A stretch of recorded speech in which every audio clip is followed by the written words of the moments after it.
ይስሐቅ ፋንታ ኢየሱስ ታረደ፣ ኢየሱስ ታረደ። ይሄ መዝሙር እኮ ምስጢሩ ይሄ ነው። ስለ ንስሐ ተሰብከን ውስጣችን ስለ ንስሐ በጣም ሲግል ወዲያውኑ ብረት እንደጋለ ነውና ሄደን የነፍስ አባቶቻችን ጋር ንስሐ እንገባለን አይደል? ግን በበነጋታው ንስሐ ገብተንም በጨረስንባት ቅጽበት ወይ በሐሳባችን ወይ በንግግራችን አሊያ ደግሞ በስራ መልሰን ምን እንሰራለን? ኃጢአት እንሰራለን። እኛ ገና ለገና ታዲያ ኃጢአት ስለሰራን ተብሎ የሚቀር ንስሐ አለ? እናንተ ያያችሁት እስከዚህ በር ድረስ ነው ማለት ግን በስተጀርባ ምንም ነገር የለም ማለት ነው አይደለም። ስለ እግዚአብሔርም ተመሳሳይ ነው። እናንተ የተረዳችሁትና ያወቃችሁት ነገር ይሄ ነው ማለት መጨረሻውም እስከዚህ ድረስ ነው ማለት አይደለም።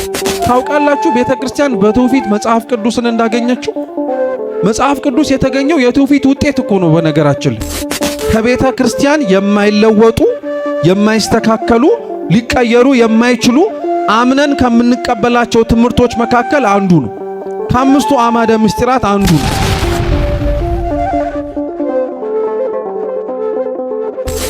አሁን ስለ ጥምቀት ብዙ ሰው ተሰብኮ ሰማ ማለት ተጠመቀ ማለት ነው አይደለም። አብዛኛው ሰው ስለ ንስሐ ተሰብኮ በትምህርቱ የሚያገኘው ጸጸት ንስሐ ይመስለዋል። ዛሬ እውነት ይሄ አይሆንም። ሰው ስለ ንስሐ ከተማረ ምስጢሩን ተሳተፈ የሚባለው ንስሐ አባቱ ጋር ሄዶ ኃጢአቱ ምን ሲያደርግ ነው? ሲናዘዝ። አሁን ተሰብስበን እዚህ ጋር በድምጽ ብልጫ ማለት ነው ክርስቶስ አይመጣም ብለን ስለተናገርን ልክ ናቸው አልመጣም የሚል ይመስላቸው። አመንክም አላመንክም ተቀበልከውም አልተቀበልከውም ትንሣኤ ሙታን አይቀርልህም። ይሄንን ሁሉ መከራ ክርስቲያኖች የሚቀበሉት ይሄንን ሁሉ ኢፍትሃዊ በሆነች ዓለም ላይ እየኖሩ ፍትህን ተጓሎባቸው እንኳን ዝም ብለው ጩኸታቸውን ወደ እግዚአብሔር እያሰሙ የሚቀመጡት ማን ከሙታን መካከል የተነሳው እንደሚመጣ ስለሚያምኑ ክርስቶስን። በዛ የመስቀል ጉዞ ግን ሁሉም እንደዚሁ ዝም ብሎ የሚወጣ አይደለም። አንዳንዱ መስቀሉ ከብዶት የሚወድቅም አለ። እልልታችን እንደሚሰጠው ሞቅታ እንደሚለይ ራሱ ታውቃላችሁ። 20 ወቄት ጆንያ ያስገባው ሰው እኮ አንድ ብር እንደሰጠው ሰው ልልም አይባልለት። በግድ ነው ልልበሉ ራሱ የሚባለው። ትንሽ ሲሆን አረ ልልበሉ ምእመናን ተብሎ ነው። ትልቅ ግን ሲሆን ልልበሉም አንባልም። እኛ ራሳችን ጾም ነው አይደለም በሉ ነው መቼም ጥሪው ብለን መጮህ ነው የምንጀምረው። ድምጹን ሲነገር እንዲህ የሰማችሁትን መልኩን በስዕል ላይ አይታችሁት ውብ ነው ያላችሁት ክርስቶስን ማየት አይናፍቃችሁም እንዴ? እንዴት እቺን ቀን ምን አለ በራቀች እንላለን። መጥቶ እንየው ነው እንጂ ብንለው ዋጋ የከፈላችሁለትን አምላክ ማየት አትፈልጉም እንዴ? ዓለም ሲገፋችሁ የተገፋችሁለትን ክርስቶስ አይናፍቃችሁም እንዴ? ሲኖራችሁማ የሚጠጋ መቼ ይጠፋል? ስታጡ ነው ሰውም የሚጣጣው። ምን ሆነ ነው የምትጮኸው አለ። አህያዬ ጠፍታብኝ ነው አለ። አህያዬ ጠፍታብኝ ነው? አዎ አህያ ጠፍታብኝ። እቺ ቀይዳማ የሆነች ሩዝ የተሸከመችና አንከስ የምትልናት አሉ። አዎ እሷን አህያ ነው አለ። አላየዋትም።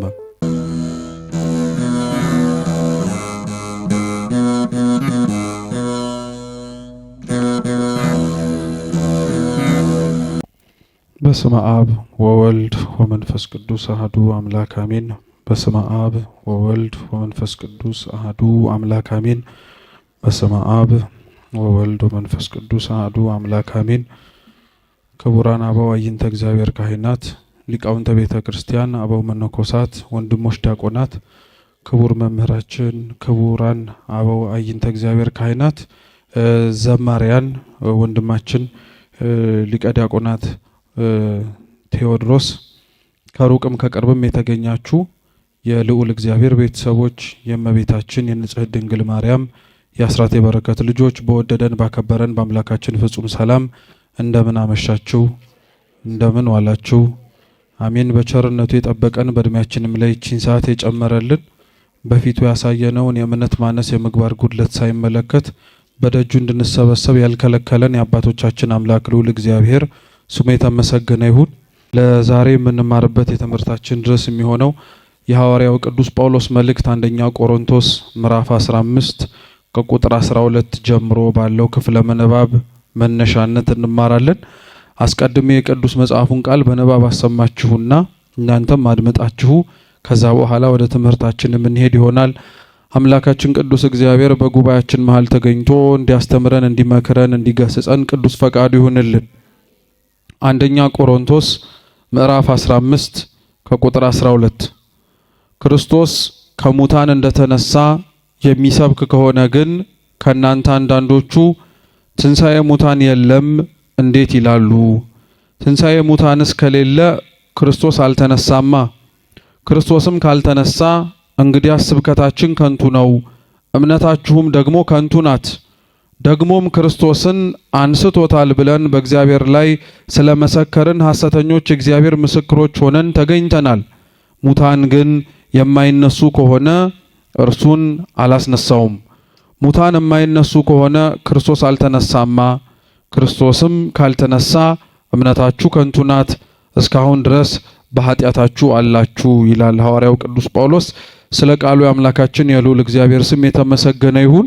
በዚህ ክፍለ ምንባብ መነሻነት እኛ ለትምህርታችን መነሻ አድርገን የምንማርበት ርዕስ ትንሣኤ ሙታን ይሆናል። እስኪ ትንሣኤ ሙታን በሉ፣ ድገሙት፣ አሁንም ድገሙት። ትንሣኤ ሙታን በሚል ርዕስ እንማራለን። አምላካችን በጉባኤያችን መሃል ተገኝቶ የራቀውን አቅርቦ የረቀቀውን አጉልቶ ምስጢርን ለሁላችን እንዲገልጽልን ሰምተንም ደግሞ ምንሄድ ብቻ ሳይሆን ከምንም በላይ ሰምተን ለመኖር ራሳችንን እንድናዘጋጅ አምላካችን ልዑል እግዚአብሔር ይርዳን ይፍቀድልን። ያለንበት የአብይ ጾም ሳምንት እንደምታውቁት ሰሙነ ደብረ ዘይት ነው። ይህ ሳምንት የአብይ ጾም እኩሌታ ነው። ጾሙን አጋምሰን እዚህ ሳምንት ከደረስን በኋላ ወደ ጌታችን ወደ ኢየሱስ ክርስቶስ ትንሣኤ የሚቀሩን ሳምንታት ከሰሙነ ሕማማት ጋር አብረን ብንቆጥራቸው ገብርኄር፣ ኒቆዲሞስና ሆሳዕና ናቸው። ከዚህ ሳምንት ከሆሳዕና በኋላ የጌታችንን ሕማም ተሳትፈን ደግሞ ክርስቶስ ከሙታን መካከል ተነሳ ብለን ለመስበክ የቀሩን ሳምንታት እኩሌታ የሚለኩት በደብረ ዘይት ነው። ደብረ ዘይት የአንድ ቦታ ስያሜ ነው። ደብር ማለት ተራራ ነው። ዘይት ማለት ደግሞ ዘይትን የሚሰጡ እጽዋት ያሉበት ቦታ ስለሆነ ነው። በእንግሊዘኛው ማውንት ኦሊቭ እየተባለን የሚጠራው ደብረ ዘይት፣ ኦሊቭ ማለት ወይራ ነው። የወይራ ዛፎች ያሉበት በወይራ ዛፎቹ የሚገኘውን ዘይት ደግሞ ምክንያት ተደርጎ ደብረ ዘይት እየተባለ ይጠራል። በዚች ተራራ ላይ ጌታችን መድኃኒታችን ኢየሱስ ክርስቶስ ብዙ ትምህርቶችን አስተምሯል፣ ተአምራትንም ጭምር ፈጽሟል። በዚህ ሳምንት ላይ በደብረ ዘይት ግን ስለ አምላካችን ስለ ኢየሱስ ክርስቶስ ዳግም መምጣት የምታስተምርበት የቤተ ክርስቲያን የአብይ ጾም ሳምንት ነው። በቤተ ክርስቲያናችን ያሉ መሰረታዊ ትምህርቶች መካከል አንዱ ስለ ሙታን መነሳት ቤተ ክርስቲያን የምታስተምረው ነው። ይህ ምስጢር ከአምስቱ አዕማደ ምስጢራት መካከል አንዱ ሲሆን ሲጠራም ምስጢረ ትንሣኤ ሙታን ይባላል። ወደ ምስጢረ ትንሣኤ ሙታን ከመግባታችን በፊት አጠቃላይ የቤተ ክርስቲያን ትምህርት ለሚያዳምጠውና አምኖ ለሚቀበለው ማወቅ ያሉብን የተወሰኑ ነጥቦችን በቅድሚያ እናንሳ። አንደኛው የኦርቶዶክስ ተዋሕዶ እምነት ትምህርት ክርስቲያኖች የመገለጥ ዕውቀት ነው። እስኪ የመገለጥ ዕውቀት በሉ። የመገለጥ ዕውቀት ማለት በቤተ ክርስቲያናችን ውስጥ ስለ እግዚአብሔርም ሆነ እግዚአብሔርም ነው ብለን ስለምንናገራቸው ነገሮች በሙሉ አንደኛ ራሱ አምላካችን ልዑል እግዚአብሔር ለፍጥረታቱ በገለጠበት ልክና መጠን እንድንረዳው በቅዱሳት መጻሕፍት ተጽፎ በምናገኘው ልክ የምናስተምረው ነው እንጂ ተገልጦ ያመነው ነው እንጂ ሰዎች በምርምር ሰዎች በሁኔታዎች ሰዎች በተለያዩ መንገድ ያወቋቸውና ተረድተው የደረሱባቸው አይደሉም። ለዛ ነው የኦርቶዶክስ ተዋሕዶ እምነት የመገለጥ እምነት ነው የሚባለው። የመገለጥ እምነት ብቻ ደግሞ ሳይሆን የኦርቶዶክስ ተዋሕዶ እምነት ከስሜት ሕዋሳቶቻችንም በላይ ልንመረምረው የማንችለው እውነት እንዳለም አምነን የምንቀበለው ነው። ስለ እግዚአብሔርም የምናስተምረው ይሁን ቤተ ክርስቲያን ስላላት ማንኛውም ዕውቀት ክርስቲያኖች ማወቅ ያለብን ነገር ስለዛ ነገር የምንማረው ነገር ምናልባት ስለዛ ጉዳይ ለተገነዘብነው ያወቅነው ተገልጦ የሰማነውና የተማርነው ካልሆነ በቀር በምልአት ያንን ነገር ከዛ ምንም ነገር የጎደለ ነገር የለም ማለት ነው ብለን የምናስተላልፈው አይደለም። ፍጥረታት ስለ እግዚአብሔር ያላቸው ዕውቀት ራሱ ባለቤቱ እንዲያውቁት የፈቀደላቸውን ያክልና እንደገለጠላቸው ነው እንጂ በምልአት የሚያውቁትና የሚረዱት ነገር አይደለም። አንደኛ በአመክንዮ እንኳን ወይም ሎጂካሊ በለው በእንግሊዘኛው ብታስቡት ስለ እግዚአብሔር በምልአት ሙሉ ነገሩን አውቀን ጨርሰናል ማለት ስለ እግዚአብሔር የመረመረው ጭንቅላታችሁ ራሱ እግዚአብሔር የደረሰበት ደረጃ ላይ ደርሷል እንደማለት ነው። ይህ ደግሞ ክህደት ነው።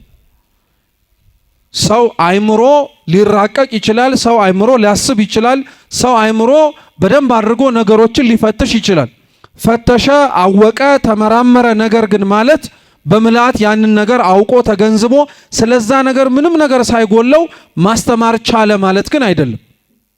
ለዛ ነው ስለ እግዚአብሔር ቤተክርስቲያን የምታስተምረው ነገር በሙሉ ከምናያቸው ነገሮቻችን በላይ እንደሆነ አምነን የምንቀበላቸው ናቸው። እንኳን ይቅርና ስለ እግዚአብሔር በነገራችን ላይ ፍጥረታት ዘንድ የምንመለከታቸው ነገሮች በሙሉ የምናያቸውን የአይናችንን የማየት ልክ ሚዛን ውስጥ ያሉ ናቸው እንጂ ሁሉንም ነገር ይሄ እንኳን ስጋዊ አይናችን ሊመረምርና ሊያይ አይችልም። ለምሳሌ እዚህ ከአውደ ምሕረቱ ፊት ለፊት ሆናችሁ የምትማሩ ሁላችሁ በዚሁ በምታዩት በስጋዊ አይናችሁ የሚታያችሁ ምንድን ነው? በምሳሌ እኔ ልበላችሁ፣ የምታያችሁ እኔ ነኝ አይደል? ነው አይደለም? መልሱ እንጂ ከኔ ጀርባ ምን ይታያችኋል? ቤተ ክርስቲያን ነው? በር ነው የሚታያችሁ? በርና ሌሎች ሰዎች ይታያችኋል አይደል? እሺ፣ ከዛ ከምታዩት በር በስተጀርባስ ምን አለ? አራይ አይዟችሁ፣ ይሄ ቅድስና አይጠይቅም፣ እውቀት ብቻ ነው። ከዚህ ከምታዩት በር ጀርባ ምን አለ? ቤተ መቅደስ። ቤተ መቅደሱ እየታያችሁ ነው። ግን ምናልባት ቅድም ሲከፈት ወይ ከዚህ በፊት ነባር ስለሆናችሁ ለዚህ ቦታ ካልሆነም ክርስቲያን ከሆናችሁ አዲስ ስላልሆናችሁ መቼም ይሄ በር ሲከፈት ምን እንዳለ ስለምታውቁ ነው። ቤተ መቅደስ እንዳለ ስለምታውቁ ነው። አይዟችሁ፣ ቀላል እኮ ነው። ከዚህ ከምታዩት በር ከምታዩቸው ሰዎች ከዚህ ቤተ ክርስቲያን በስተጀርባስ ምን ይታያችኋል? ምንም አይታያችሁም። አይዟችሁ፣ ምክንያቱም አይናችሁ ሊያይ የሚችለው እስከምን ድረስ ብቻ ስለሆነ ነው። እስከዚህ በር ድረስ ነው። እናንተ ያያችሁት እስከዚህ በር ድረስ ነው ማለት ግን በስተጀርባ ምንም ነገር የለም ማለት ነው?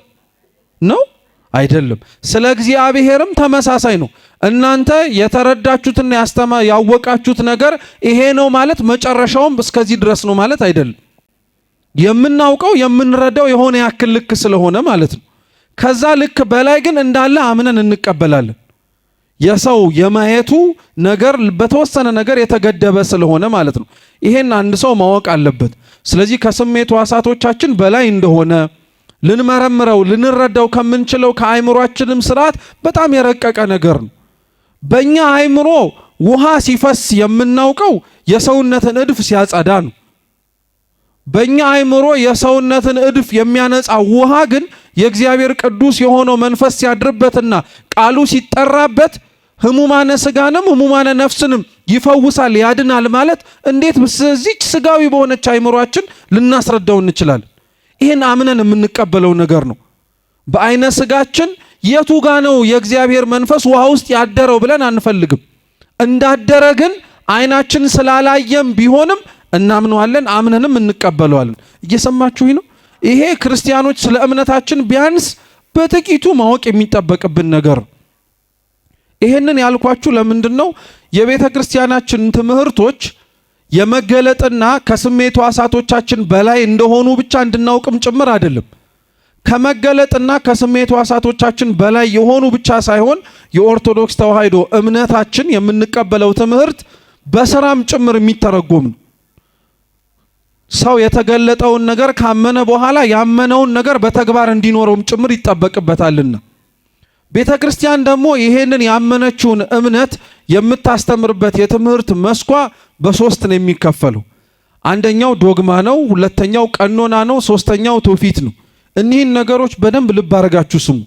ዶግማ ማለት ክርስቲያኖች ሰው ያላጸደቀው ያላረቀቀው እግዚአብሔር ስለሱ የምናምነው የተቀበልነው ልናስተካክለው ልንቀይረው በፍጹምም ደግሞ ልናሻሽለው ማንችላቸው የተገለጡ እውነቶች በቤተ ክርስቲያን ውስጥ የምናምናቸው እምነቶች ዶግማ ይባላሉ።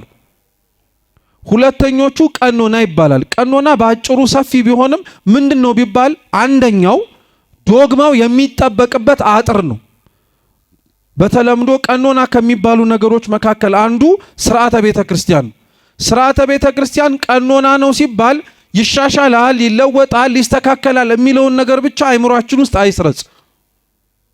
ስርዓተ ቤተ ክርስቲያን አስፈላጊነቱ የምናምነው እምነት ዶግማው እንዳይነካ አጥር ቅጥር ሆኖ የሚጠብቅን። ሶስተኛው ደግሞ ትውፊት ነው። እስኪ ትውፊት በሉ። ትውፊት ማለት ደግሞ አፈ ታሪክ ማለት አይደለም። ትውፊት እና አፈ ታሪክ በጣም ይለያያሉ። ትውፊት ማለት ተጽፎ ካገኘነው ነገር አስቀድሞ ያገኘነው የቤተ ክርስቲያን ሀብትን። በትውፊት ለምሳሌ ምን አገኛችሁ ተብላችሁ ብትጠየቁ ታውቃላችሁ? ቤተ ክርስቲያን በትውፊት መጽሐፍ ቅዱስን እንዳገኘችው። መጽሐፍ ቅዱስ የተገኘው የትውፊት ውጤት እኮ ነው። በነገራችን ላይ አንድ ነገር ትውፊት የሚሆነው ሳይጻፍ ሲቀር ያልተጻፈ ትውፊት ይባላል። ልብ ብላችሁ ስሙ። ጌታችን በወንጌል ላይ ሐዋርያት አባቶቻችንን ከሙታን መካከል ከተነሳ በኋላ የሰጣቸው አደራዎች፣ ኃላፊነቶች መካከል አንዱ እንዲህ ብሎ ነበረ። ሂዳችሁ አሕዛብን በአብ በወልድ በመንፈስ ቅዱስ ስም እያጠመቃችሁ እያስተማራችሁ ደቀ መዛሙርት ያድርጓቸዋል። እስኪ እያስተማራችሁ በሉ፣ እያጠመቃችሁ። ሐዋርያት ግን ከማስተማርና ከማጥመቅ ባለፈ ከክርስቶስ የተማሩትን ትምህርት ጽፈው ሰጥተዋል? አልሰጡ? ሰጥተዋል። ዛሬ ከሐዲስ ኪዳን መጻሕፍት መካከል የምንቀበላቸውን አራቱን ወንጌላት ጽፈው የሰጡን ሐዋርያት ናቸው እኮ። የማቴዎስ ወንጌልን ማቴዎስ ነው የጻፈው፣ ሐዋርያ ነው። የማርቆስ ወንጌልን የጻፈው ማርቆስ ነው፣ አርድዕት ነው። የሉቃስ ወንጌልን የጻፈው ሉቃስ ነው፣ እሱም አርድዕት ነው። የዮሐንስ ወንጌልን የጻፈው ራሱ ዮሐንስ ነው፣ እሱ ሐዋርያ ነው። የሉቃስ ወንጌልን የጻፈው ቅዱስ ሉቃስ ነው፣ ወንጌሉን የጻፈው እሱ አርድዕት ነው። የቅዱስ ጳውሎስ መልእክታትን የጻፈው ራሱ ቅዱስ ጳውሎስ ነው። የሌሎች ሐዋርያት መልእክታት የተጻፉት በሌሎች ሐዋርያት ነው። ስለዚህ ራሳቸው ጽፈዋል? አልጻፉ? ልብ ብላችሁ ስሙ። ጌታ ግን ያዘዛቸው ወጥተው ደቀ መዛሙርቱን በአብ በወልድ በመንፈስ ቅዱስ ስም እያስተማሩ እያጠመቁ ደቀ መዛሙርት እንዲያደርጓቸው ነው እንጂ ጻፉ ብሎ ልኳቸዋል እንዴ? ጻፉ እኮ መጀመሪያ አላላቸው። የመጽሐፉን አስፈላጊነት ያወቁት እነሱ ናቸው። ሐዋርያት ቅዱሳት መጽሐፍትን የጻፉበት አበውም ጭምር ለምን እንደሆነ አድምጡ። ቅዱሳት መጽሐፍት የተጻፉት በሐዲስ ኪዳን ዋነኛው ዓላማ አንደኛ ሐዋርያት የአይሁድን እምነት አምነው የክርስትናውን እምነት ለተቀበሉ ወይም አሕዛብ ሆነው ጭራሽ ስለ ክርስቶስ የመጀመሪያ ጊዜ ላይ የሰሙ ሰዎችን ሰምተው አስተምረው አሳምነው አጥምቀው ከሄዱ በኋላ ወደ ቀደመ ነገራቸው አብዛኞቹ ይመለሳሉ። አንዳንዶቹ የቀደመ ነገራቸው ስላልወጣላቸው ነው። ማለትም ልክ አሁን እኛ በሕይወታችን ስለ ንስሐ ተሰብከን ውስጣችን ስለ ንስሐ በጣም ሲግል ወዲያውኑ ብረት እንደጋለ ነውና ሄደን የነፍስ አባቶቻችን ጋር ንስሐ እንገባለን አይደል? ግን በበነጋታው ንስሐ ገብተንም በጨረስንባት ቅጽበት ወይ በሐሳባችን ወይ በንግግራችን አሊያ ደግሞ በስራ መልሰን ምን እንሰራለን? ኃጢአት እንሰራለን። እኛ ገና ለገና ታዲያ ኃጢአት ስለሰራን ተብሎ የሚቀር ንስሐ አለ? በቃ እነዚህ ሰዎች እየታጠቡም ጭቃ ስለሆኑ ውሃ እንስጣቸው ይባላል እንዴ? አይባልም። ንስሐ ገብተን ኃጢአት ስለሰራን መልሰው ኃጢአት ይሰራሉና ብሎ እግዚአብሔር የንስሐ በርን አይዘጋም። እንደዚሁ ሁሉ እነዚህም ተምረው አምነው ወደ ክርስትናው እምነት ከገቡ በኋላ ሐዋርያት አባቶቻችን ያመኑትን እምነት እንዳይረሱት ለማስታወስ፣ ያላመኑት ሰዎች ደግሞ ገና ለገና እነሱ መጥተው አልሰበኩንምና አምነን አንቀበልም እንዳይሉ ያመኑትን እምነት አንብበው መረዳት እንዲችሉ ከብዙ ምክንያቶች መካከል ቅዱሳት መጽሐፍ ተጽፈዋል። ልብ ብላችሁ አሁንም አድምጡ። እነዚህን ለምሳሌ ወንጌላትን የጌታችን ኢየሱስ ክርስቶስ ታሪክ ያለበትን ማለት ነው። ሐዋርያቱ መጽሐፉን ሲጽፉ ከግር ከግሩ ስር ልክ እየሄዱ ልክ ነገስታትን ከግር ከግር ስራቸው እየተከተሉ ዜና መዋዕሎቻቸውን የሕይወታቸውን ታሪክ እንደሚዘግቡት ሐዋርያትም ወረቀትና እስክርቢቶ ይዘው እየተከተሉ ክርስቶስ ያደረገውን በሙሉ እየጻፉን የተከተሉት አይደለም። እነሱ ጌታችን ኢየሱስ ክርስቶስ ያደረገውን ነገር በሙሉ በአይምሯቸው በልባቸው ጓዳ ነበረ ሲያሳድሩት የነበረው። እነሱ በልባቸው ጓዳ ያዩትን የተመለከቱትን ነው በኋላ ላይ ደግሞ ለማን የጻፉት? እየሰማችሁኝ ነው? እስኪ ለኛ በሉ።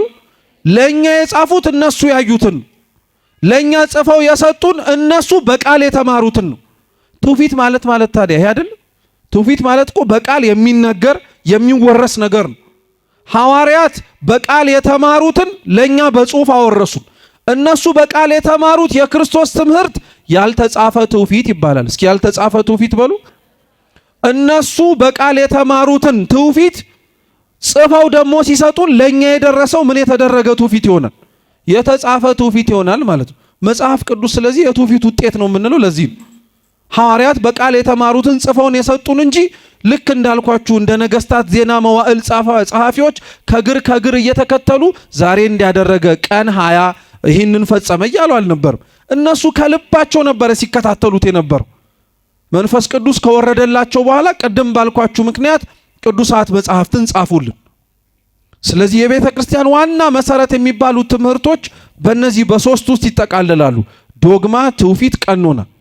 እኛ ለዛሬ እንማረዋለን ብለን ያነበብነው የመጽሐፍ ቅዱስ ክፍል ላይ አንዱ የምታገኙትና ቅዱስ ጳውሎስ ጽፎ ለቆሮንቶስ ክርስቲያኖች ያስተማረው ትምህርት የትንሣኤ ሙታን ትምህርት ነው። እስኪ ትንሣኤ ሙታን በሉ። ይሄ የትንሣኤ ሙታን ትምህርት ከቤተ ክርስቲያን የማይለወጡ የማይስተካከሉ ሊቀየሩ የማይችሉ አምነን ከምንቀበላቸው ትምህርቶች መካከል አንዱ ነው። ከአምስቱ አዕማደ ምስጢራት አንዱ ነው። እኒህ አምስቱ አዕማደ ምስጢራት የሚባሉት የቤተ ክርስቲያን መሰረታዊ ትምህርቶች ናቸው። ክርስቲያኖች እንዲያምኑት ከሚቀበሉት ትምህርቶች አንዱ ነው። ይሄ ገርማቸዋል እንዴ? አምስቱ አዕማደ ምስጢራት በነገራችን ላይ የምናምነው ትምህርት ብቻ ሳይሆን የምንጸልየውም ጸሎት ጭምር ነው። ከሰባቱ ኪዳናት መካከል አንዱ ትምህርተ ኅቡዓት ነው አይደል? ትምህርተ ኅቡዓት እኮ ምስጢራት ናቸው።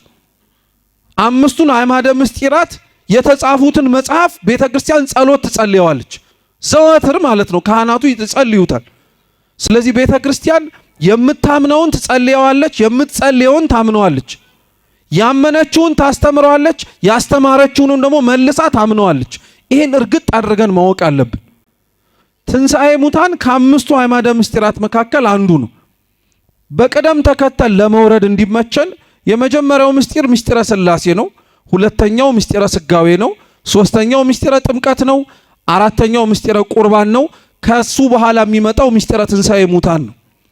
እነዚህ አምስቱ አዕማደ ምስጢራት አንዳንዱን የምናምናቸው ናቸው፣ አንዳንዱን ደግሞ አምነን የምንሳተፍባቸው ናቸው። እስኪ የምናምናቸው በሉ እንጂ ከዛ ደግሞ አምነን የምንሳተፋቸው በሉ። የምናምናቸው ምስጢራት መካከል አንዱ ምስጢረ ሥላሴ ነው። ምስጢረ ሥላሴ እኛ እንሳተፍም እናምናለን። ግን አምላክ አንድም ነው፣ ሶስትም ነው፣ ስንትም ነው? ይሄን እናምናለን። አይጨመርበትም፣ አራተኛ አይሆንም፣ አይጎልም፣ ሁለተኛ አይሆንም።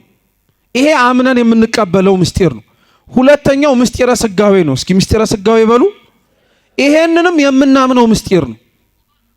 ይሄም እናምነዋለን። ከሱ በኋላ የምታገኙት ምስጢረ ጥምቀት ነው። እስኪ ምስጢረ ጥምቀት በሉ። ይሄ ምስጢር ግን የምናምነው ብቻ ሳይሆን ምን የምናደርገው ነው? የምንሳተፈው ነው። አንድ ሰው ስለ ምስጢር አመነ ማለት ተሳተፈ ማለት አይደለም። አሁን ስለ ጥምቀት ብዙ ሰው ተሰብኮ ሰማ ማለት ተጠመቀ ማለት ነው አይደለም።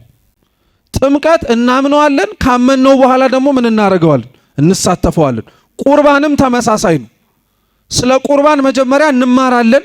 የምንበላው የምንጠጣው የክርስቶስ ቅዱስ ሥጋና ክቡር ደም እንደሆነ እንቀበላለን። አምነን ከተቀበልን በኋላ ቅዱስ ቁርባን ለመቀበል ምስጢሩን ለመሳተፍ ምን እናደርጋለን? እንመጣለን። ብዙዎቻችን ግን ሕይወታችንን ተመልከቱት። ስለሆነ ነገር የምናቀው ዕውቀት፣ ስለሆነ ነገር የምናቀው መረዳት ያንን ነገር እንዳደረግነው እንዳልሆነ ታውቃላችሁ። በጣም ብዙ ክርስቲያኖች ስለ ቁርባን ለዘመናት ስለተማሩ የቆረቡ ይመስላቸዋል። በጣም ብዙ ዘመናት ስለ ጥምቀት ስለተማሩ የተጠመቁም ጭምር ይመስላቸዋል። በጣም እኮ ነው የሚገርመው። ስለሆነ ነገር ያለን ዕውቀት፣ ስለሆነ ነገር ያለን መረዳት ያንን ነገር እንዳደረግነው ተደርጎ የሚቆጠርበትም የማይቆጠርበትም ጊዜ አለ። እባካችሁ ክርስቲያኖች በጣም እየተቸገረን ያለነው እሱን ነው። አብዛኛው ሰው ስለ ንስሐ ተሰብኮ በትምህርቱ የሚያገኘው ጸጸት ንስሐ ይመስለዋል። ዛሬ እውነት ይሄ አይሆንም። ሰው ስለ ንስሐ ከተማረ ምስጢሩን ተሳተፈ የሚባለው ንስሐ አባቱ ጋር ሄዶ ኃጢአቱ ምን ሲያደርግ ነው? ሲናዘዝ ነው። ስለዚህ ቁርባን አምነን የምንሳተፈው ነው። ጥምቀት አምነን የምንሳተፈው ነው። ሶስተኛው አምነን የምንሳተፈው ምስጢር ትንሣኤ ሙታን ነው። እስኪ ትንሣኤ ሙታን በሉ። ትንሣኤ ሙታን በጣም የሚገርማችሁ በጣም ድንቅ ምስጢር ነው። ለምን መሰላችሁ? ጥምቀት ካላመናችሁ አትጠመቁም አይደለም? ጥሩ። ቅዱስ ቁርባን ካላመናችሁ ምን አታረጉ?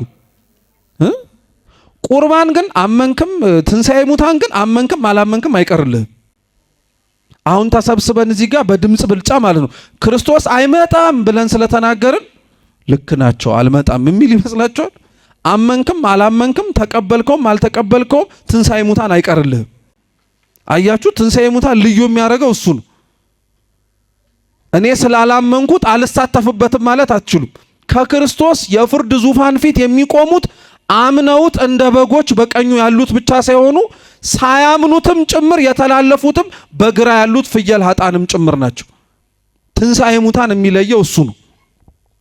ስለ ሙታን መነሳት ቤተ ክርስቲያን በነገራችን ላይ እንደ ቀላል የምታየው አንድ ክስተት አይደለም። ሲነበብ ከሰማችሁ ቅዱስ ጳውሎስ በመጀመሪያይቱ የአንደኛ ቆሮንቶስ መልእክቱ ምዕራፍ 15 ላይ ሲናገር ስለኛ መነሳት ከማውራቱ በፊት መጀመሪያ የተነሳው እና ሲያወራም የምናገኘው ስለ ክርስቶስ መነሳት ነው። ስለማን መነሳት? አዎ ክርስቲያናዊ የሆነው መንገድ ክርስቶስን የምንከተልበት ስለሆነ እሱ አድርጎት እኛ ጋር የሚቀር ምንም ነገር የለም። እንደተጠመቀ እንጠመቃለን። ቅዱስ ቁርባኑን እኛ እንድንቀበል አርአያ አድርጎ ቆርቦ እንዳቆረበን እኛም እንቆርባለን። ትንሣኤ ሙታንም እሱ እንደሞተ እኛም ምን እናረጋለን? እንሞታለን። እርሱ ደግሞ ከሙታን መካከል በሶስተኛው ቀን በራሱ ስልጣን እንደተነሳው እኛም ደግሞ እግዚአብሔር ባወቀበት ቀን በሱ ስልጣን ከሙታን መካከል ምን እናረጋለን? እንነሳለን። ይሄ የምናምነው እምነት ነው። ስለዚህ አንድ ሰው እኔ ከሙታን መካከል እነሳለሁ ከማለቱ አስቀድሞ ማወቅ ያለበት ስለ ክርስቶስ ትንሣኤ ነው። የክርስቶስ ትንሣኤ ክርስቲያኖች አብይ ጾምን ልክ ጾመን ከጨረስን በኋላ በትንሣኤ ቀን እና ለ55 ቀናት የምንሰብከው ስብከት አይደለም። ስለ ክርስቶስ ትንሣኤ ቤተ ክርስቲያን የማትሰብክበት ጊዜ የለም። የክርስቶስ ትንሣኤ ለሁሉ ነገር መሰረት ነው። በነገራችን ላይ ይሄንን ሁሉ መከራ ክርስቲያኖች የሚቀበሉት ይሄንን ሁሉ ኢፍትሃዊ በሆነች ዓለም ላይ እየኖሩ ፍትህን ተጓሎባቸው እንኳን ዝም ብለው ጩኸታቸውን ወደ እግዚአብሔር እያሰሙ የሚቀመጡት ማን ከሙታን መካከል የተነሳው እንደሚመጣ ስለሚያምኑ ነው። ክርስቶስን ነው። ትንሣኤ ሙታን ተስፋችን ነው። በነገራችን ላይ እዚህ ሲጓደል የነበረው እዚህ ለምነን ያጣነው እዚህ ስለሰራነው ስራ እውነተኛነት በውሸት ተተርጉሞ ዋጋ የከፈልንበትን ነገር በሙሉ እውነተኛው ዳኛ ጌታችን ኢየሱስ ክርስቶስ ሲመጣ እውነተኛውን ፍርድ የሚሰጥባት ያቺ ቀን ናት። ያቺን ቀን እንደ ቀላል የምናስባት ቀን አይደለች። ለክርስቲያኖች ስለ ትንሣኤ ሙታንና ስለ ክርስቶስ ትንሣኤ በየቀኑ ነው የሚሰበክላቸው። ዛሬ እንኳን በተሰበሰብንባት በዚህ ዕለት ላይ ከሰዓታት በፊት በተቀደሰው ቅዳሴ ላይ እንኳን ካህናት አባቶቻችን በፍሬ ቅዳሴው ላይ ንዜኑ ሞተከ ሞትህን እንናገራለን ካሉ በኋላ ቅድስት ትንሣኤህንም እንመሰክራለን ብለው ይናገራሉ። እየሰማችሁ ነው? ስለ ክርስቶስ ሞት ተናግረን ወዲያውኑ ስለምኑ ነው የምንናገረው? ስለ ትንሣኤው። በየቀኑ በቅዳሴያችን ስለ ትንሣኤ እንናገራለን ማለት ነው። በየቀኑ ስለ ንስሐ ቤተ ክርስቲያን የማትሰብከው ትምህርት የለም አይደል? ሁሌም ቤተ ክርስቲያን የምትታወቅበት ትልቁ ትምህርቷ ምን መሰላችሁ? መንግስተ ሰማያት ቀርባለችና ይሄ እኮ የትንሣኤ ትምህርት ነው። በነገራችን ላይ ከትንሣኤ አይነቶች መካከል አንዱ ትንሣኤ ልቡና ነው። የሉቃስ ወንጌል ምዕራፍ 15 ላይ ያለው የጠፋው ልጅ ታሪክ ትዝ ይላችኋል? የጠፋው ልጅ ታሪክ አባቱን ሀብት ንብረቱን ሳይሞት አካፍለኝ አለው። አባት አካፈለው። ሄደና ጋለሞቶችና ኃጢአተኞች ካሉበት ቦታ ላይ ለገንዘቡ የተጠጉት ብዙ ሰዎች ነበሩ። ሲኖራችሁማ የሚጠጋ መቼ ይጠፋል? ስታጡ ነው ሰውም የሚጣጣው። ሁሉም ሰው ጠፋ። የሚበላው አጣ፣ የሚጠጣውም ጭምር አጣ። ኋላ ላይ የአሳማ ጠባቂ ሆኖ ተቀጠረ አይደል?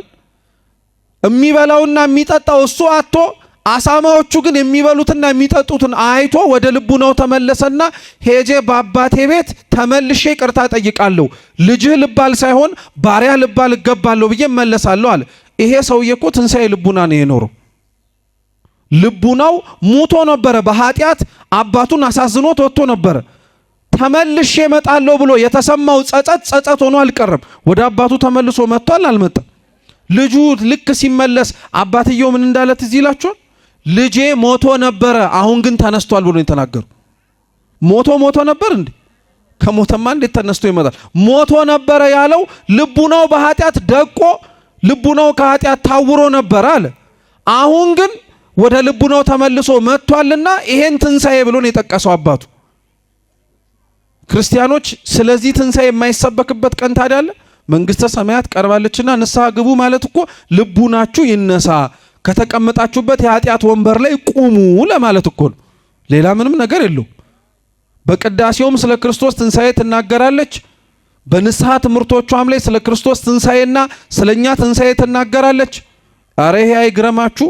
ቤተ ክርስቲያን ስለ ክርስቶስ ትንሣኤና ስለኛ መነሳት በምትለብሳቸው አልባሳት እንኳን ታስተምራለች። ዲያቆናት ወደ ቅዳሴው ሲገቡ አይታችሁ ከሆነ የሚለብሱት ልብሰ ተክህኖ አለ አይደል? እስኪ ልብሰ ተክህኖ በሉ። አዎ ልብሰ ተክህኖ። እሺ ልብሰ ተክህኖ እስኪ በሉ። አዎ የካህናት ልብስ ማለት ነው። አገልግሎት የሚሰጡበት ልብስ ነው ለቅዳሴ። ያንን ልብስ አድርገው ታይታችሁ ከሆነ ዲያቆናቱ በአምስት አቅጣጫ፣ ሁለት በቀኝ ሁለት ከፊት አንድ ደግሞ ከጀርባ የሚወርድ ዘርፍ አለ አይደለ? እነዚህ ዘርፎች አንደኛ አይታችሁት ከሆነ ልብሱ ነገስታት በሹመት ጊዜ ላይ ድሮ ይለብሱት የነበረ ልብስ ይመስላል አይደል? ተዋጊዎች የክርስቶስ ጦረኛ ስለሆኑ ነው አገልጋዮች። ሁለተኛው ግን እነዚህ የለበሱት አልባሳት ውስጥ የሚወርዱት ዘርፎች ምስጢር አላቸው። ከፊት ለፊት ከዲያቆኑ ማለት ነው ወደፊት የሚወርዱት ሁለት ዘርፎች የምስጢረ ሥላሴና የምስጢረ ሥጋዌ ምሳሌ ናቸው። እነዚህ ምስጢራት ከፊት ለፊት የወጡት ምንድነው? አንደኛ በአምላክ ሰው መሆን ስለ ምስጢረ ሥላሴ በይበልጥ ስለተረዳን። ታስታውሰው እንደሆነ አሁን ከነበርንበት ሰሞን አስቀድሞ የነበርንበት ወቅት የቤተ ክርስቲያን ዘመነ አስተርእዮ ነበር አይደል የሚባለው? ዘመነ አስተርእዮ መገለጥ ዘመን እኮ ነው። የተገለጠው ምንድነው? አምላክ ሰው ሆኖ ብቻ የተገለጠው መገለጥ ብቻ ሳይሆን በአምላክ መጠመቁ ስለ ቅድስት ሥላሴ አውቀናል አላወቅን? አውቀናል እኮ። በዓለ አስተርእዮ ላይ አንዱ የተገለጠልን ነገር ቢኖር የቅድስት ሥላሴ ስንትነት ነው። ወልድ በውሃው ሲጠመቅ በላይ በሰማያት አባቱ ምስክርነት ሲሰጥ መንፈስ ቅዱስ በርግብ አምሳል ደግሞ ወልድ ላይ ሲያርፍ ቅድስት ሥላሴ አንድ አምላክ ቢሆኑም በአካል ስንት መሆናቸውን አየን። ይሄ መገለጥ ነው። ይሄ መገለጥ ነው። በዚህ ሰሞን በዚህ ወቅት ይሄንን አየን። ስለዚህ በአምላክ ሰው መሆን ስለ ምስጢረ ሥላሴም ይበልጥ እንድናውቅ ረድቶናልና እነዚህን ሁለቱን ከፊት ለፊት እናረጋለን። በቀኝና በግራ በዲያቆናቱ የሚወርዱት ዘርፎች ደግሞ የጥምቀትና የቁርባን ምሳሌ ናቸው። እየሰማችሁ ነው? የምንና የምን? የጥምቀትና የቁርባን። የቤተ ክርስቲያናችን አንድ ሊቅ ሲያስተምር ምን ይላል መሰላችሁ? የክርስቲያኖች ጉዞ ሁሌም እንደምታውቁት የመስቀል ጉዞ ነው። መስቀሉን አይታችሁት ከሆነ ብዙ ጊዜ ላይ ቅርጹን ማለት ነው የላይኛው አጠር ያለ የታችኛው ምን ያደረገ ነው? የረዘመ ነው። በቀኝና በግራ ደግሞ እኩል የሆነ ርቀት ያለ ደግሞ አንድ እንጨት አለ አይደለ? እና ምን ይባላል መሰላችሁ? መስቀል ይላል ቅዱስ ቄርሎስ ዘእስክንድርያ ከምድር እስከ ሰማይ ተዘርግቶ ወደ እግዚአብሔር የሚወስደን መሰላላችን ነው አለ። ወደ አምላካችን የሚያወጣን መሰላላችን ነው አለ። ቀጠለና ምን አለ? በዛ የመስቀል ጉዞ ግን ሁሉም እንደዚሁ ዝም ብሎ የሚወጣ አይደለም። አንዳንዱ መስቀሉ ከብዶት የሚወድቅም አለ። አንዳንዱ የተሸከመው እግዚአብሔር እንዲኖረው እያደረገው ያለው ፈተና በአቅሙ ቢሆንም አቅሙን የማያቅ ስለሆነ እያወቀም ቢሆንም ጭምር የሚወድቅና የሚሳሳት አለ። ማንኛውም ሰው በክርስቲያናዊ ሕይወቱ ልክ እንደሚወድቀው እንደሚነሳው እና ምን አለ ቅዱስ ቄርሎስ? በዚህ የመስቀል ጉዟችሁ ላይ ስትወድቁ ወይንም ደግሞ በዚህ የመስቀል ጉዟችሁ ላይ ከዛ መንገድ ስትወጡ የምትመለሱባቸው መንገድ ጥምቀትና ቁርባን ነው አለ። ምንና ምንድነው? ጥምቀትና ቁርባን ነው። ክርስቶስን ለመከተል ይመጡ የነበሩ ሰዎች በሙሉ አንዳንዶቹ ይገቡ የነበሩት በጥምቀት በርነት ነው። ታስታውሳላችሁ? የሐዋርያት ሥራ ምዕራፍ 2 ላይ አምላካችን ልዑል እግዚአብሔር የላከው ቅዱስ ጴጥሮስ ለገበያው ሕዝብ ሰብኮ ከጨረሰ በኋላ ምን አሉት? ምን ተንግበር አሉት። ምን እናርግ አሉት? ኃጢአታችሁን እየተናዘዛችሁ በኢየሱስ ክርስቶስም ተጠመቁ አላቸው። ወደ ክርስቶስ እምነት የገቡት አምላካቸውን ለማመን የታደሉት በምን በርነት ገብተው? እስኪ ጥምቀት በሉ። አይዟችሁ ከባድ አይደለም። እስኪ ጥምቀት በሉ። በጥምቀት በርነት ነው። ሐዋርያት ክርስቶስን አምነውት የተከተሉት እኒህ አባቶቻችን አንዳንዶችን በጥምቀት በርነት እንዳስገቡት ሁሉ ያመነ ሰው የተጠመቀ ሰውስ እግዚአብሔርን በኃጢአት ሲያሳዝነው ክፉ ሲሰራ አምላኩን ይቅርታ ጠይቆ የሚገባው በምን በርነት? በቁርባን ንስሐ ከተገባ በኋላ ንስሐውን ፍጹም የሚያደርገው የነፍስ አባቱ ጋር ተናዞ የጨረሰውን ኑዛዜ ቅዱስ ቁርባን ሲቀበል ነው። ስለዚህ በቀኝ በግራ ያለው ይህ ሁለቱ ዘርፍ ደግሞ የንስሐና የጥምቀትና የቁርባን ምሳሌ ነው። 5 ዘርፍ ነው አለ ያልኳችሁ። እስካሁን ስንት ዘርፍ ጠራን? አረ መልሱ ባካችሁ። 4። ከባድ እኮ አይደለም፣ አይዟችሁ። ስንት ነው? ስንት ቀረን? አንደኛው ዲያቆኑ የሚያደርገው ልብስ ላይ የቀረው ዘርፍ በየት በኩል ነው ያለው? በጀርባ ያለው የቀረው ዘርፍ የትንሣኤ ሙታን ምሳሌ ነው። እስኪ ለምን ብላችሁ ጠይቁ። እነዚህ ከፊት ለፊት ያሉትን በቀላሉ ማየት ይችላል አይችልም? ትንሣኤ ሙታን ከጀርባ ያለውንስ እንዲህ ብሎ ማየት ይችላል? ትንሣኤ ሙታን ገና ስላልተፈጸመ አላየነውም ብሎ ለማጠየቅ እኮ ነው። ስለዚህ ስለ ትንሣኤ ሙታንና ስለ ክርስቶስ ትንሣኤ ቤተ ክርስቲያን የማትሰብክበት ጊዜ የለም። ይሄንን ወቅት ግን በተለየ መልኩ ስለ ጌታችን ዳግም መምጣት ትናገርበታለች።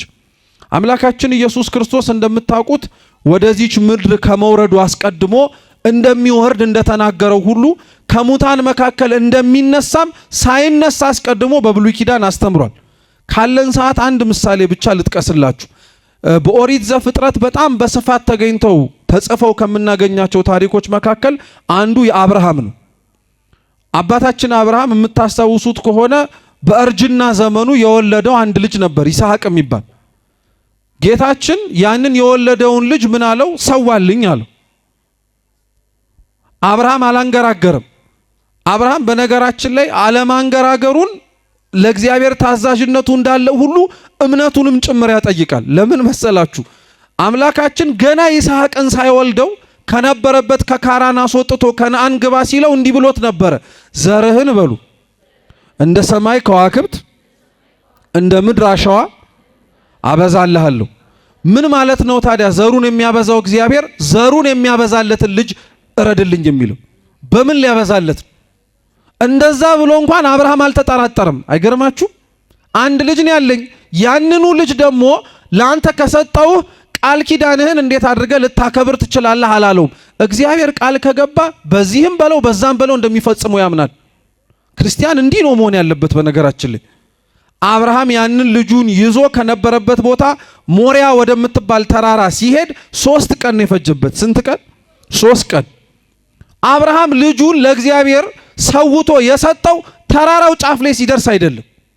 ገና ተነሳ ያለው ጊዜ ላይ አብርሃም ልጁን ሰውቶ ሰጥቶታል። ተግባሩ ነው የቀረው። ልብ ብላችሁ ስሙ ክርስቲያኖች። እግዚአብሔር ያመጣችሁለትን ስጦታ የሚቀበለው ተሸክማችሁ ግቢው ስታስገቡት አይደለም። ገና ላምጣው ብላችሁ እዛ ስትነሱ። ገና እግዚአብሔር ውስጣዊ ሐሳባችንን በደንብ አድርጎ ነው የሚያየው፣ መስጠታችንን ብቻ አይደለም። ይሄን ሐሳብ በሌላ በደንብ ላጠንክርላችሁ። ኦሪት ዘፍጥረት ምዕራፍ 4 ላይ የራሱ የአዳም ልጆች የሆኑት አቤልና ቃየልን መስዋዕት አቅርቡልኝ አለ እግዚአብሔር። አቤል ደገኛ መስዋዕት አቀረበ፣ ቃየልም መስዋዕት አቀረበ። ደገኛ ባይሆንም ግዴታ ማቅረብ ነበረበትና አቀረበ። ትዝ ይላችኋል የመጽሐፍ ቅዱስ ክፍሉ ምን እንደሚል ለአቤል የተናገረው መስዋዕት ላይ እግዚአብሔርም በሉ ወደ አቤልና ወደ መስዋዕቱ ተመለከተ። ከመስዋዕቱ አስቀድሞ ያየው ማንን ነው? አቤልን ነው። ተሸክመህ ከምታመጣው ነገር አስቀድሞ የሚያየው ተሸካሚው አንተን ነው። ከምታመጣለት ስጦታ በፊት መጀመሪያ የሚያየው ስጦታ የምትሰጥበትን ልብህን ነው። አሁንስ ትዝ አላላችሁ? በወንጌል ላይ ጌታችን ወደ ቤተ መቅደሱ ገብቶ ፈሪሳውያንና አይሁድ ከተረፋቸው ገንዘብ ይሰጡ ነበር።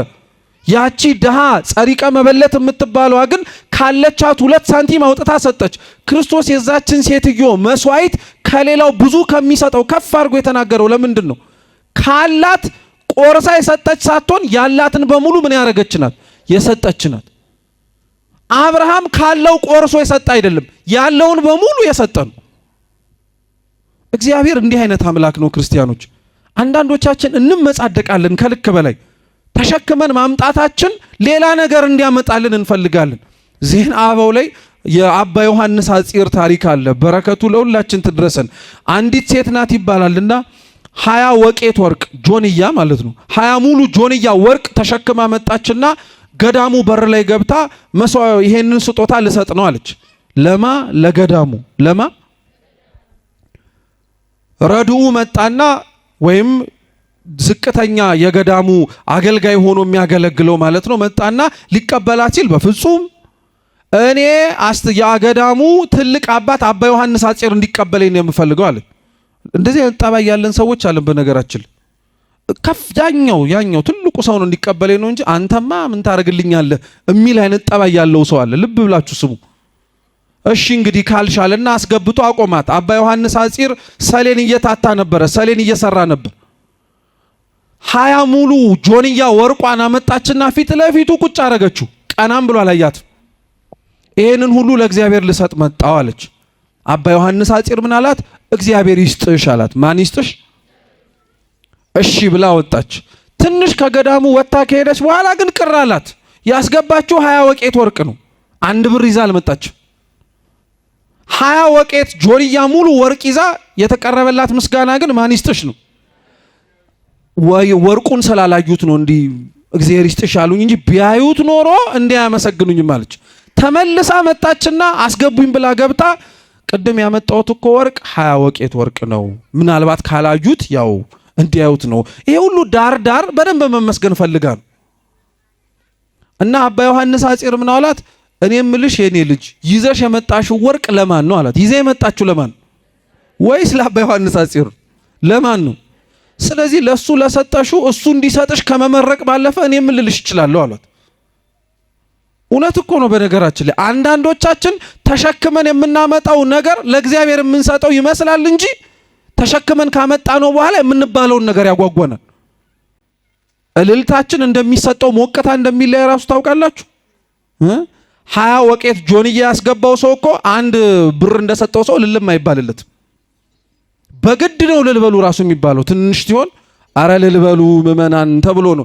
ትልቅ ግን ሲሆን ልልበሉ አንባልም። እኛ ራሳችን ጾሙ አይደለም በሉ ነው መቼም ጥሪው ብለን መጮህ ነው የምንጀምረው።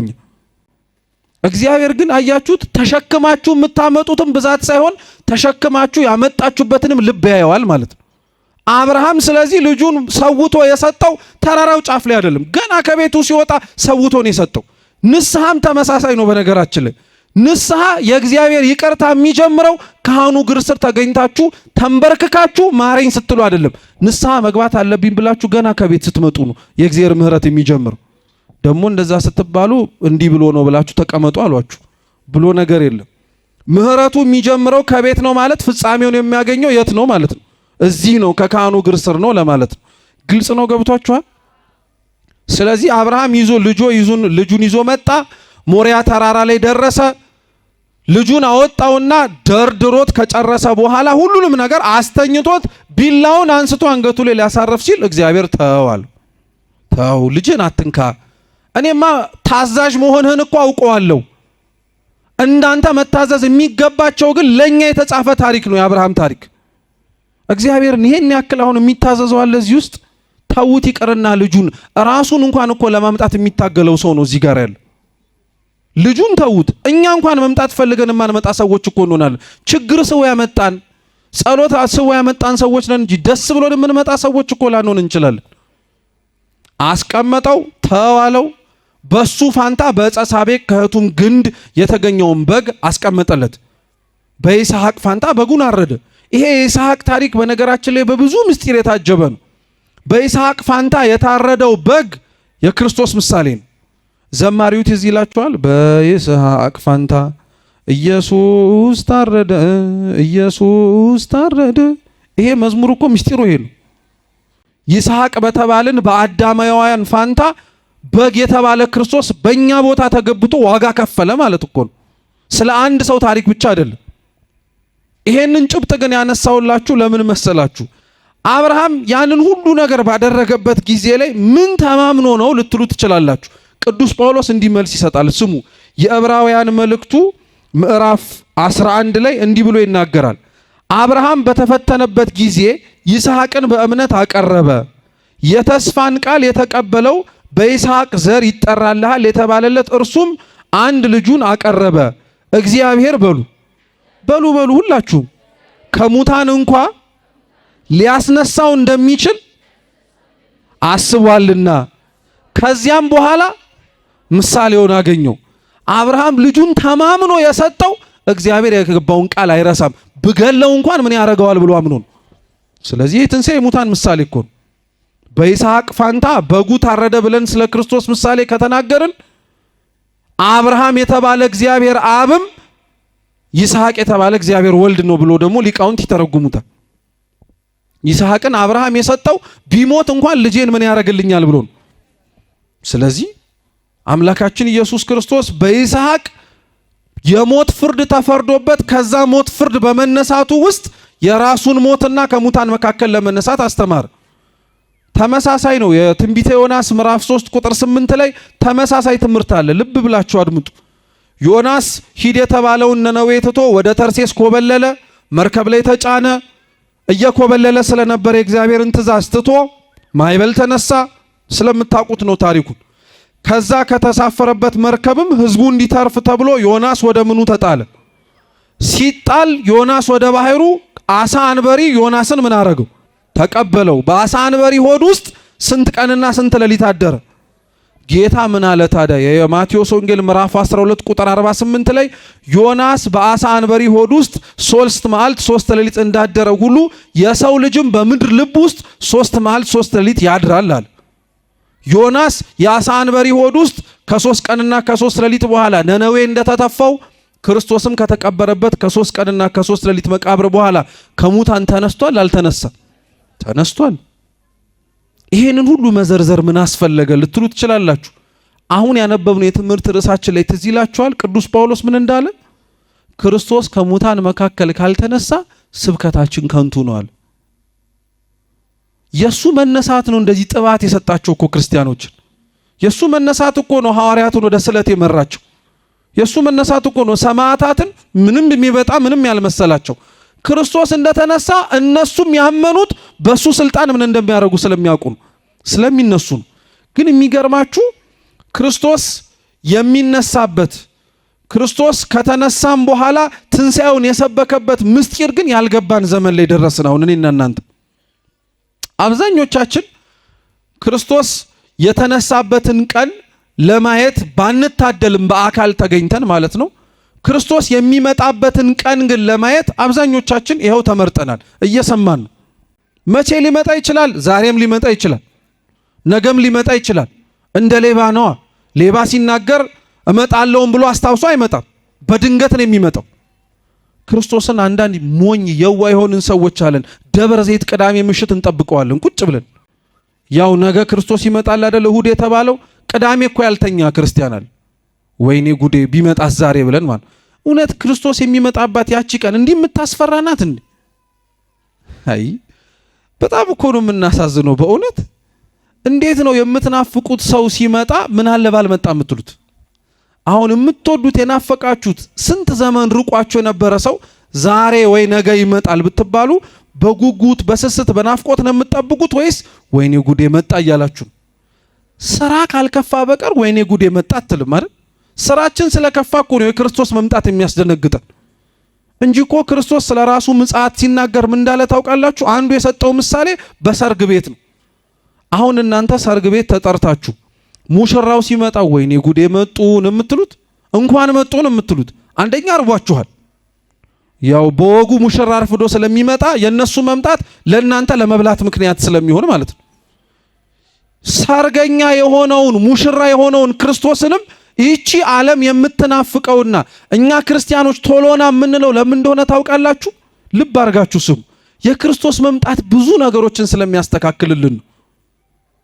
እቺ የምታዳለዋ እቺ አብረታ ጨለማን ከመግፈፍ ባለፈ ምንም ነገር የማትፈጥረዋ ፀሐይ ትጠፋለች። እውነተኛው ፀሐይ ጽድቅ ኢየሱስ ክርስቶስ ያበራል። እቺ ፀሐይ ልብ አድርጋችሁ ስሙ።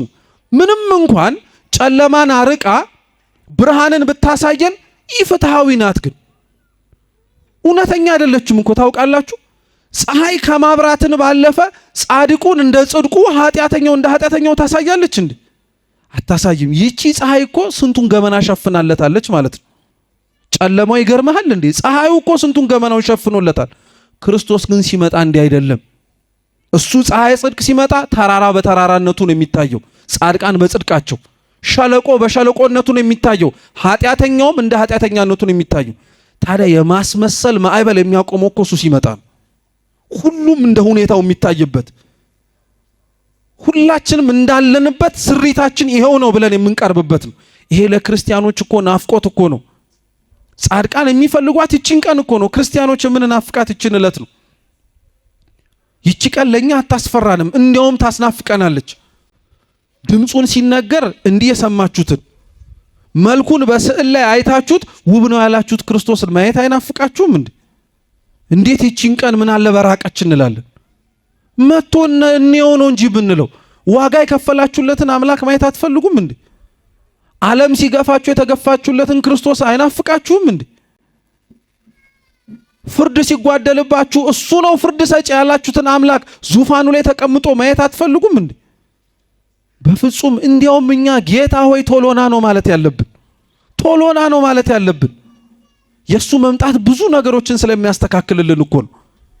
ጌታችን እውነት ከሙታን መካከል እንደተነሳ እኛም አይቀርልንም። ይሄ የተበታተነው ማንነታችን፣ ይሄ የተበታተነው ምናችን በሙሉ ይሰበሰባል። ቀርነ መለከቱ ሲነፋ እንመጣለን።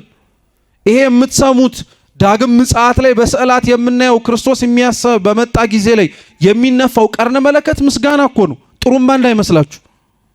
ካህናት ዘወትር ቅዱሳን በሚያመሰግኑበት ስርዓት ከእግዚአብሔር ፊት ቆሞ ሲያመሰግኑ ቅዱስ ቅዱስ ቅዱስ ይሉታል። ይሄንን ቀርነ መለከት እኮ ነው ቀርነ መለከት የሚባለው። ጌታ ሲመጣ የመጀመሪያው መልአክ ቅዱስ ይላል። ካለንበት ቦታ ላይ ተሰብስበን እንመጣለን። ጌታ ሲመጣ አሁንም ቅዱስ ተብሎ ሲነገር ከሩቅ የተሰበሰበው አጥንትና ስጋችን አንድ እንደሆነ ሁሉ ጌታችን ኢየሱስ ክርስቶስ አሁንም ቅዱስ ተብሎ ሲጠራ ትኩስ ሬሳ ሆነን ነፍሳችን ከስጋችን ጋር ተገናኝታ እንቆማለን ከክርስቶስ ፊት። አይገርማችሁም? በምስጋና ያመሰገናችሁትን እግዚአብሔር በምስጋና እንደተበተነው አንቀርም። እርሱ ደግሞ መልሶ ይሰበስበናል ማለት ነው። ታዲያ ለምንድን ነው በዚህ ችለት ላይ እንደዚህ ፍርሃት የሚጫነን? ኃጢአተኛ ስለሆንን ነው አንደኛው፣ ሌላ ምንም ምስጢር የለው። እስካሁን ድረስ ስንኖርለት የነበረው ህይወት ያሳዝናል። በጣም ነው የሚገርመኝ ለራሴ። ምን መሰላችሁ? ለሰይጣን ደስ የሚያሰኘውን ኃጢአት ስንሰራ ሰይጣን ስለሰራ ነው ኃጢአት ሊያወርሰን የሚችለው ምንም ነገር እንደሌለ ታውቃላችሁ። ባዶ እንደሆነ እያወቅን ባዶነቱን ተማምነንበት ነው ኃጢአት የምንሰራው። ክርስቶስ ግን ለሰራችሁትና ለምንሰራው ጽድቅ በሙሉ ታምኖ ሊያወርሰን የሚችለው ቦታ አለ የለም? አለ። ዋጋ ምንም ለማይሰጣችሁ ሰይጣን ዘመናችንን እንፈጃለን። ዋጋ ለሚሰጠን ለክርስቶስ ግን ምንም ነገር መስጠት አንፈልግም። ለደከምንበት ድካሙን ሊሰጠን ለሚችለው ለአምላካችን ምንም አናረግም። ላልደከምንበት እንኳን ቀርቶ ለደከምናት ጥቂት ነገር ግን ሲኦል ሊመራን የሚችለውን ሰይጣን ግን እንታዘዝለታለን። ሲጀመርስ ሲኦል ለመግባት ሰው እንዴት ይቻኮላል? ሲኦል ለኛ እንዳልተፈጠረ ታውቃላችሁ ክርስቲያኖች? ለሰይጣን መቀጫ ሆኖ እኮ የተደገረ ነው። ገሃነም እኮ ለሰይጣን ለማይመለሰው ትዕቢተኛ መቀጫ የሆነው ስፍራ እኮ ነው። እንዴት ነው ሰው የተዘጋጀለት መንግስተ ሰማያት እያለ ወዳልተዘጋጀለት ሲኦል የሚሮጥ? ሲኦልን አያችኋት? እንዲህ እኮ ቦታ ናት። እንዴት ታዲያ ሰው ይህንን ነገር እያየና ይህንን ነገር እየተመለከተ ይቆያል? ደብረ ዘይት የምንናፍቃት ቀን ናት።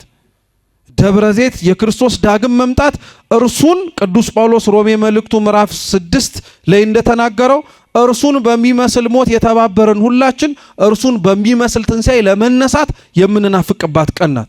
ከአምላካችን ጋር ለዘላለም እያመሰገንን የምንቆይባት ዕለት ናት። እቺን ቀን እንቸኩላታለን።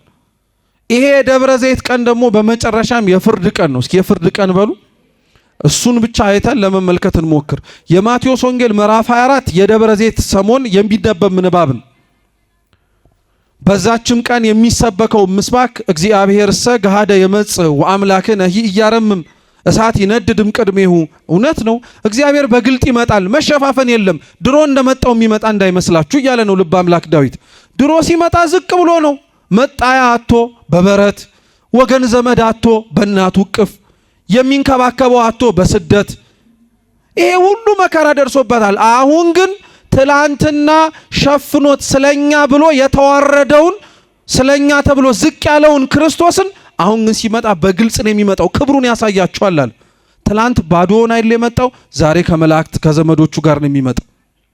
ትላንትና የሚለብሰው ጨርቅ ነው አይደለ አጥቶ በእናቱ እቅፍ አልብሽኝ ብሎ ሲናገር ሲጮህ የነበረው በሕፃናት ስርዓት፣ አሁን ግን የብርሃን ልብስ ተጎናጽፎ ነው የሚመጣው።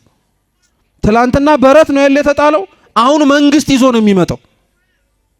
አሁን አዲስ የምንኖርባትን ቦታ ነው ይዞ የሚመጣው። አዎ በግልጽ ነው የሚመጣው። ዝም ደግሞ አይልም። ትላንትና ሲገፉት ሲያሰቃዩት ምራቅ ሲተፉበት በሸላቾቹ ፊት እንደማይናገር በግ ዝም ነበር ያለው። አሁን ዝም አይልም። አዎ ክርስቲያኖች ዛሬ ዝም ብለን ሊሆን ይችላል፣ ነገ ከአምላካችን ፊት ግን ዝም አንልም። እሱ ይናገርልናል። እኛ ዝም ብንል ዛሬ ነገ እሱ ዝም የሚል እንዳይመስላችሁ ይናገራል። እሱ ፍርድን ይሰጣል። ከፊት ለፊቱም እሳት ይነዳል አለ። ሁለተኛ ጢሞቴዎስ ምዕራፍ 2 ቁጥር 20 ላይ ቅዱስ ጳውሎስ የእሳትን ጥቅም በሸክላና በወርቅ ያሳየዋል። እሳት ወርቅ ቢገባበት ወይም ደግሞ ወርቅ እሳት ውስጥ ከገባ እሳቱ በቆየበት ወይም ወርቁ እሳት ውስጥ በሰነበተበት ልክ ወርቁ ምን እያደረገ ነው የሚመጣው? እየጠራ ነው የሚመጣው። ሸክላው ግን እሳት ላይ በሰነበተበት ልክ ምን እያደረገ ነው የሚመጣው? እየተሰነጠቀ ነው የሚመጣው። ክርስቶስ እሳት ሆኖ ይመጣል ማለት እሳት ዝም ብሎ ይነዳል ማለት አይደለም። እውነተኛ እሳት ነውና እንደ ወርቅ ነጽተው የጠበቁትን ይበልጥ ንጽህናቸውን ያሳያቸዋል። እንደ ሸክላ ተሰባሪ ሆነን የሰነበትን ካለን ግን እሳት ሆነን ከፊት ለፊቱ ስንቆም እንሰነጠቃለን ነው። ከመሰንጠቅ እግዚአብሔር ይሰውረን። ያቺ የፍርድ ቀን ናት ማለት ነው። እግዚአብሔር በዚህ በ24ኛው የቅዱስ ማቴዎስ ወንጌል ላይ ስለ ዳግም መምጣቱ ከተናገረ በኋላ ቀጠለ። ደግሞ ምዕራፍ 25 ላይ በተለያየ ምሳሌ ያስረዳ። አንዱ ካስረዳበት ምሳሌዎች መካከል በጎቹን በቀኙ ፍየሎቹን በግራው ያቆማል አለ። ሊፈርድ ማለት ነው። ፍርድ እንዴት በነገራችን ላይ ለሰው ከባድ ነገር እንደሆነ መቼም አይጠፋችሁ። ያው እኛ ቀላል አድርገነው በየዕለቱ እንፈርዳለን እንጂ ፍርድ በጣም ከባድ ነገር ነው። ጌታችንም በግልጽ በወንጌል ላይ ሲያስተምር አትፍረዱ ያለው ለዛ ነው። ከምናየው የማናየው ከምንረዳው የማንረዳው በጣም ስለሚበዛ ነው። ጌታችን ግን የዛች ቀን የሚሰጠው ፍርድ እውነተኛ ፍርድ ነው። ሰው ፍርድ ያጎላል እንደምታውቁት፣ ምንም ላያቅ ይችላል። ምሳሌ ልስጣችሁ። አንድ ሰው ነው ይባላልና አህያውን ሩዝ አስጭኗት፣ እየሰማችሁ ነው። አህያዋን ሩዝ አስጭኗት ወደ መንገድ እየሄደ እያለ ፀሐይ በጣም ሲበረታበት ከአንድ ዛፍ ጋር ተጠልሎ እረፍት ያደርጋል። አህያይቱንም አንድ እንጨት ጋር በደንብ በብዙም ባይሆንም ቋጠር አድርጎ አተኛና አህያይቱን በደንብ ስላልቋጠራት ፈታ ገመዱን ጠፋች። ሲነሳ አህያይቱ የለችም፣ ጮኸች። አህያ ብቻ አይደለም ደግሞ የጠፋበት እኮ ጀርባዋ ላይ ደግሞ ሩዝ ጭናለች። ስለዚህ ሁለት ያጣን ይሆን። መጨረሻ ላይ ሲጮህ እዛ አካባቢ ላይ ያለ አንድ ብላቴና አንድ ልጅ ሲያልፋየው ምን ሆነ ነው የምትጮኸው አለው። አህያዬ ጠፍታብኝ ነው አሉ። አህያዬ ጠፍታብኝ ነው? አዎ አህያ ጠፍታብኝ። እቺ ቀይዳማ የሆነች ሩዝ የተሸከመችና አንከስ አንከስ የምትልናት አሉ። አዎ እሷን አህያ ነው አሉ። አላየዋትም አሉ። አይኔ አላየዋትም አሉ። እንዳ ማለት አላየዋትም እንዲህ በግልጽ ግልጽ አድርገህ ስለ አህያይቱማ ካያ አይተሃል አሉ። ኧረ እኔ አላየዋትም። አይተሃታል። በዚህ ሰጣ ገባ ውስጥ ገቡና አንጠልጥሎት መንገድ የሚሄደውን ልጅ ዳኛ ፊት አቆሙ። ከሰሰው። ፍረድልኝ አለው ዳኛው። ዳኛው ምንድን ነው ሲባል አህያይቱ ጠፍቶብኝ። እሺ አህያይቱ ጠፍታብሃለች? አዎ። አንተ አይተሃታል? እኔ አላየዋትም። ግን አለ አንድ አንከስ የምትል ሩዝ የጫነች እና ደግሞ ቀይዳማ አህያ ነበረች፣ ደግሞ እውርም ትመስለኛለች አለ። በጣም በግልጽ ስለተናገረ ዳኛው ራሱ ገረመው። ምን ማለት ነው? አይቻታለሁ ብለህ እንደዚህ የምዘረዝረው ነገር እኮ ግልጽ ነው። ስለዚህ አንተማ ፍርድ ይገባሃል አለው። አይደለም መጀመሪያ እኔ ላስረዳል። እሺ አህያይቱ አህያ እንደጠፋች ያወቅኩት እኔ በመንገድ ላይ እየመጣው መሬቱን ስመለከተው የአህያ ኮቴ አይቼ ነው አለ። እየሰማችሁ ነው? የአህያ ኮቴ አይቼ ነው። እውር መሆኗን ያወቅኩት ያንን የአህያ ኮቴ እየተከተልኩኝ ሲሄድ በቀኝ በኩል ያለው ሳር የተጋጠ ነው፣ በግራ በኩል ያለው ሳር ግን አልተጋጠም። ስለዚህ በግራ አላየችም ማለት ነው፣ ያየችውን የጋጠችው ማለት ነው አልኩኝ አለ። እየሰማችሁ ነው? ቀጠለና ሩዝ መሸከሟን ያወቅኩት ደግሞ ስትራመድ ከኮቴዋ ጋር አብሮ የተንጠባጠበ ሩዝ አለ። ስለዚህ ሩዝ ናት አለ እየተሸከመችው ማለት ነው አሉ። ይሄን ገጣጥሜ እቺ አህያ ናት ያልኩኝ እንጂ እኔ ስለ አህያይቱ ምንም ያየሁት ነገር አለ አለ። ዳኛው ደነቀው፣ ሰውየው በሰላም ተሰናበተ። ፍርድ ቀላል ነው ከባድ ነው? በጣም ከባድ ነገር ነው። አሁን እንደዚህ የቀለለው ፍርድ አይደንቃችሁም ታዲያ? ሰው በሚያየው ዝም ብሎ የፈረደው፣ በሰማው ዝም ብሎ የወሰነው የሌላ ሰው አይምሰላችሁ፣ የኛ የራሳችን። ስንት አይተን ያላጣራ ነው የፈረድንበት ሰው የለም? ስንት ሰምተን ያልጨረስነው ታሪክ ላይ በቃ እንዲህ ልትል ፈልገህ ነው ብለን ያባላ ነው ያስበላ ነው ሰው የለም? ያኔ ፍርድ እንጠየቅበታለን። ያኔ ስለተናገርናት ነገር በሙሉ እግዚአብሔር ፊት እንቆማለን።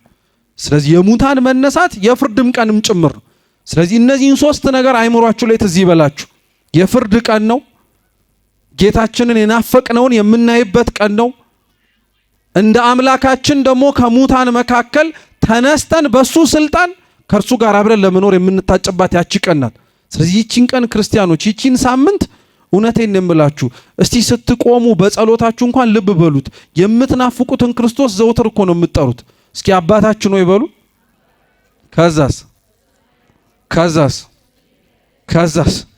ምን ማለት ነው? መንግስት ትምጣ ናቶሎ እኮ ማለት ነው። ስለ ዳግም ምጽአት ስትጸልዩ እንደነበር አታውቁም እንዴ? ደግሞ ይሄን ዝለሉት ደግሞ አሏችሁ። ለኔ አላውቅም ነበር ድሮም ብላችሁ። እንደዛ አይደለም። እውነት ክርስቲያኖች የሚናፈቅ ቀን ስለሆነ ነው። ስለዚህ ያዛች ቀን ላይ በዚህ ሳምንት ላይ ከክርስቶስ ዙፋን ወንበር ፊት የምንቆም ሁላችን በምን አይነት መልኩ መቆም እንደምንችል እንጨነቅበት። እውነት የደብረ ዘይት ሳምንት መግቢያው ላይ እንዳልኳችሁ ይሄን ብቻ ብያችሁ ልጨርስ። የጾሙ እኩሌታ ነው። የምኑ እኩሌታ አልኳችሁ? ከደብረ ዘይት በፊት ያሉት ሳምንታት ሰው በሆንባት በዚች ምድር ላይ የምንኖረው ኑሮ የሚያመላክቱ ናቸው። ከደብረ ዘይት በፊት ዘወረደ አለ። እስኪ ዘወረደ በሉ። የምንወርድበት፣ በሰው የምንገፋበት፣ ስለ እምነታችን ዋጋ የምንከፍልባት ዓለም የትኛው ዓለም ናት? እስኪ እቺ በሉ። እቺ ከዘወረደ ቀጥሎ ያለው ሳምንት ምንድን ነው? ቅድስት። በቅድስና ስንኖር ኃጢአትን አልተባበራችሁም ተብለን ዋጋ የምንከፍልባት ዓለም የትኛው ዓለም ናት? እቺ። እስኪ ምኩራብ በሉ። በቤተ መቅደሱ ንጽህና ማጣት ራስ ምታት የሚሆንብን ዘመን የትኛው ዓለም ናት? እቺ። ቀጣዩ ደግሞ መጻጉ ነው። የምንታመምበት፣ የምንሰቃይበት፣ ዋጋ ከፍለን በሰውነታችን ደዌ በውስጣችን ህመም የምንሰቃየው የትኛው ዓለም ላይ ነው? እዚች። ከፍርድ ቀን በኋላ ግን የምንኖረው እንደዚህ አይደለም። ከደብረ ዘይት በኋላ ያሉት ሳምንታት ግልጽ ናቸው። ግን ቀጥሎ የሚመጣው ምንድን ነው? ከደብረ ዘይት በኋላ ገብርኄር ነው። ዋጋ የምትቀበልበት ነው። አየህ፣ ክርስቶስ ሲመጣ ዋጋ ይሰጣል። ታመህ ከሆነ ህመሙን ታግሳል፣ ስለ ህመምህ ዋጋ ይሰጣል። ተገፍተህ ከሆነ ስለ መገፋትህ ዋጋ ታግሳል፣ ይሰጣል።